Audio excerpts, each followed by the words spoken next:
Барањата на синдикатите за зголемување на платите, евроинтеграциите и уставните измени во фокусот на седницата за пратенички прашања. Опозицијата со став дека синдикалните барања за поголем минималец или линеарно зголемување на платите се оправдани. Од власта возвраќаат дека ќе поддржат се што ќе договорат синдикатите и работодавачите. Премиерот Мицкоски потенцираше дека од ССМ веќе одбиле зголемување на платите за 40% преку унифицирана формула за пресметка на минималецот и дека понудата се уште е на маса. Минималната плата одамна не обезбедува нити минимум достоинство. Како влада постојано зборувате за економски раст, за стабилни индикатори и за успешни политики. Но прашањето е за кого е тој раст? Што е тоа што го понудивме? Моменталната плата да биде основица, која што сега секако ќе се зголеми за минималната, и тој збир да се зголеми за 8%. Сега, во април, 26. ССМ го одбија. Пратеници од албанската опозиција на седницата предложија да се направи резолуција за заштита на јазикот како предуслов за усвојување на уставните измени и одблокирање на евроинтеграциите.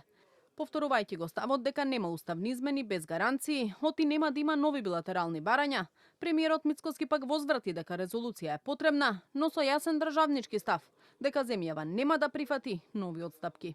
Да почнеме со уставните измени со еден предуслов, сите пратеници 120 да донесеме една резолуција каде што ќе биде заштитен македонскиот јазик. Уставни измени нема да има. Тоа дека сум јас претседател на владата. Ако не бидат исполнети минимум два услови. Првиот услов – македонската заедница во Бугарија да ги добие загарантираните права согласно меѓународното право и меѓународните конвенции и резолуции за човекови права. Не барам устав да се менува. Ова. И второ, дека не добиеме гаранции за нашиот идентитет македонски, за оваа работа ќе одам до крај. Па макар ми била и последна.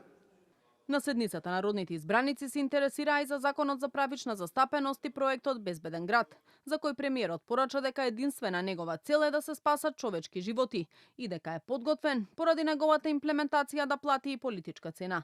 Наскоро, како што најави, очекува законот за правична застапеност кој добил позитивно мислење од Венецијанската комисија да се најде пред пратениците и да ја добие нивната поддршка.